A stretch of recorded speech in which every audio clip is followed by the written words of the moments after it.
line from Donald Trump's latest address has been everywhere, that the United States could push Iran back to the Stone Age within weeks if there's no deal. Now on surface, that sounds like a typical escalation line, strong, aggressive, meant to signal dominance. But if you slow it down and really look at what he's saying, it's actually doing a lot more than that. Because this isn't just a threat of more strikes.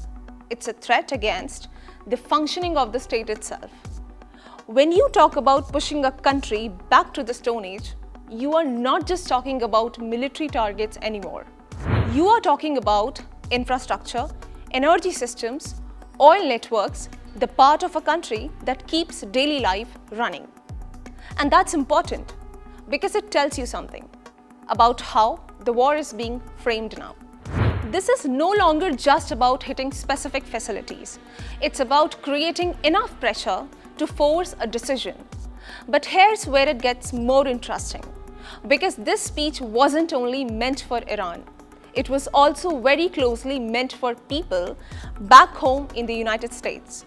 Over the past few weeks, there's been growing discomfort, rising oil prices, market volatility, and a clear sense that this conflict could drag on longer than expected.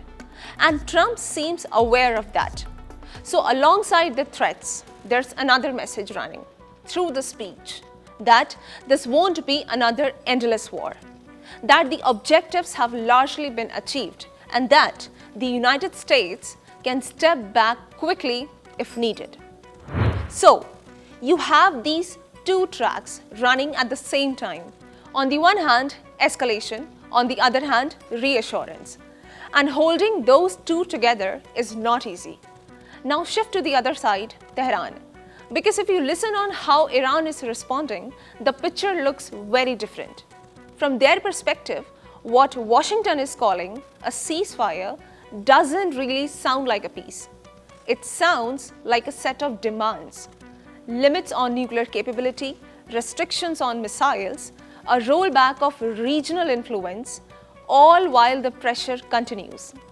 And that's why these ceasefire conversations keep collapsing. Because what the US presents as negotiation, Iran reads as surrender.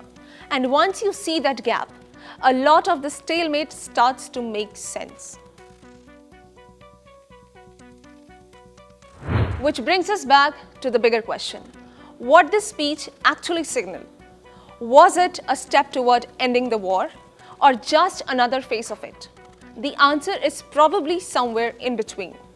Because this didn't sound like a country preparing for a long ground war, but it also didn't sound like a country ready to walk away without leverage.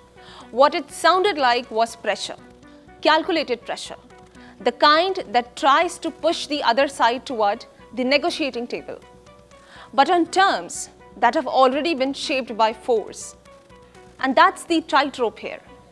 Escalate enough to force a deal, but not so much that you get pulled into something you can't easily exit.